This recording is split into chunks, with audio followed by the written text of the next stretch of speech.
He's reaching a point where he's incredibly confident as DU gets caught out by Ku.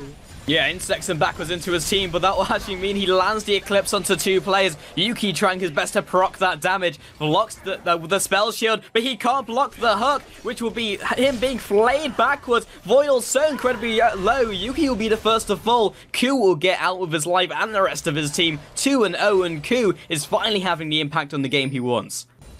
Indeed, and now the tension is starting to build. Zodamne, the Vault Breaker's being charged up, which signals the very start of this fight. They will just nuke down Forbidden. This looks like a horrible team fight for Cloud9 already. It's just everyone trying to access the escape pods and running away as fast as possible. And now it looks like LoLoLoL have good positioning because here they go for the fight.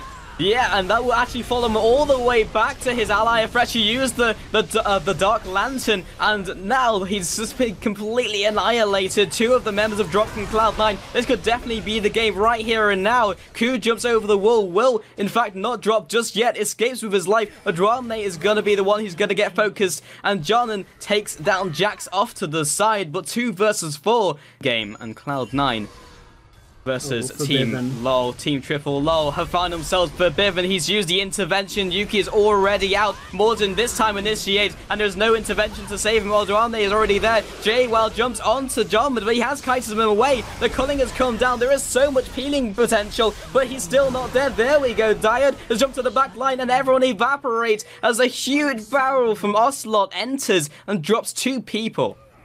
But between double red buffs and the 3v2 here in top lane, they're going to re-engage. They're going for round 2. Flay backwards. Voidal takes a couple tower shots. Morden is still in the danger zone. Q misses. Ku has found him isolated underneath the tower. That's going to be the tower splitting the aggro. Voidal takes another. He may well drop. He flashes out. Taken down by Vi.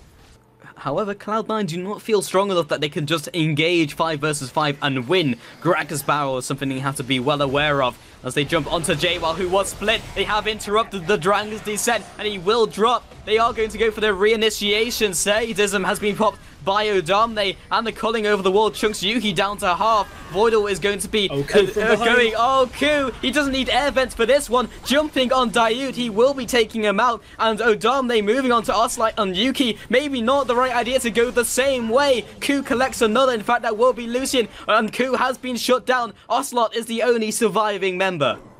Ku has to be careful that he doesn't repeat his performance from against MYM earlier today, where he would overstep the mark and dive towers fairly recklessly with a lower lead than he has now. But here comes the fight.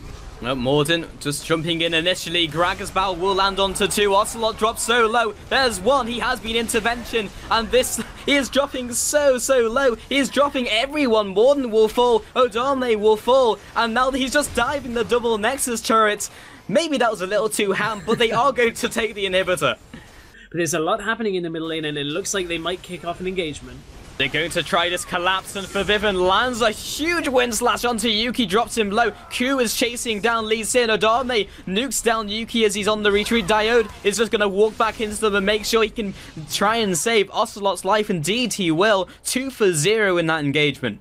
And Cloud9 are confident enough to fight this as actually JWoww turns the aggression on. Yeah, he uses sadism, but more importantly, does a fight onto Diode and the rest of his team. 1 drops. There's the assault and battery onto Ocelot, who jumps onto Forbidden, trying to just take down that huge damage threat. Key burst comes down. Morden will surely be the next one to fall into Yuki, and the last one to survive is JWoww. That's going to be the GG called by Ocelot. He will pick up the shutdown, in fact, and the double kill for Ku. And GG's all around as the Nexus falls. That's the surrender, and that will be Cloud9 taking this 3-1 in his best of 5 series for the Scan EU West Winter Invitational.